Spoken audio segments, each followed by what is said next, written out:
Hi everybody, my name is Stephen Nolan.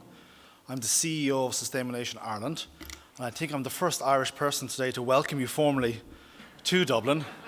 So, welcome.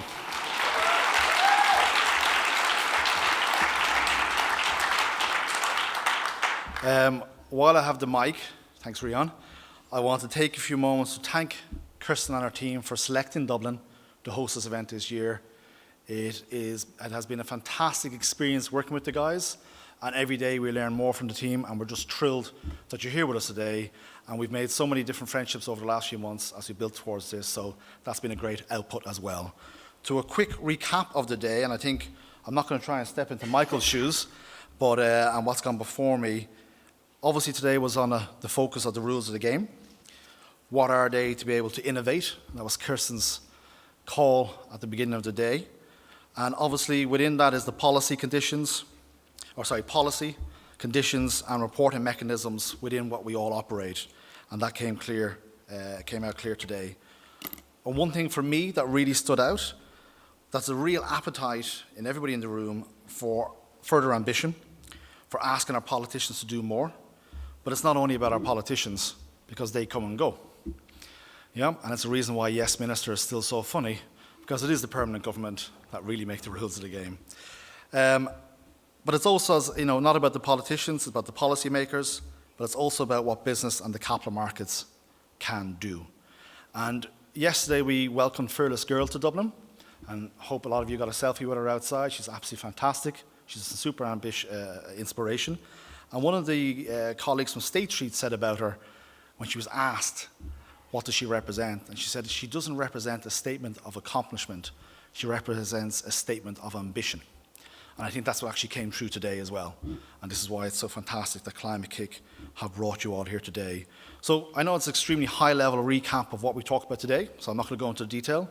But what I want to do for a moment is personalize this in an Irish context, about how Climate-KIC have done for us, and how we have grown with Climate-KIC support over the last number of years. And I'll lead with an example, if I may.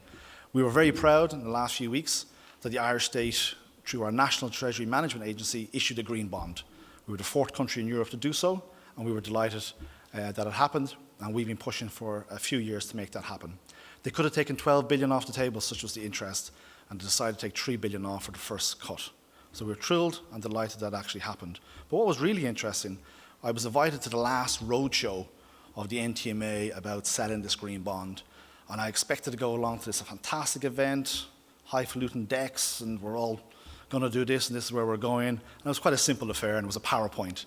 And in that PowerPoint, which went on for 45 minutes, but within that PowerPoint was the state's ambition about what they want to do between now and 2030 in the low carbon agenda. And what was very clear as well is that the state recognised that they're falling behind, and that the state recognised that they needed to play catch-up. And that within Ireland, entrepreneurs, our big firms, our capital markets, there are the players to allow us to play catch-up and to take a leadership role. But within that deck, as it went through the different policies, and as they went around Europe for 3.5 weeks and met very serious investors, and to the responsible investor question earlier on, the rooms were only full of investors. And those investors quizzed the government and the government delegation on what are you going to do? What are the targets? How are you going to do this? And how would you use that money? And those serious investors thought that the Irish policies were strong enough that they're willing to put 12 billion on the table to invest in that. Okay? Which sends a really strong signal. But what was very interesting with the deck, and what I was thrilled to see, was how many times Climate-KIC was mentioned in that deck. That the state had gone on a roadshow to very serious investors around Europe and said, these are our plans. And by the way, it's going to cost around 50 billion.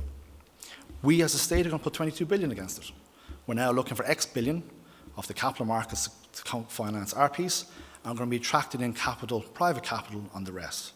And by the way, these are our partners that have assisted us get to this point, and these are our partners that are going to assist us reach our targets. And one of the main ones was Climate-KIC. And they flagged that this event was happening. They flagged what Climate-KIC had done for numerous, over 100 companies here in Ireland to date. And then they flagged how Climate-KIC was helping us with our sustainable finance innovation agenda, and in particular, that Climate-KIC are helping us and contributing to the development of Ireland's national blueprint for green and sustainable finance.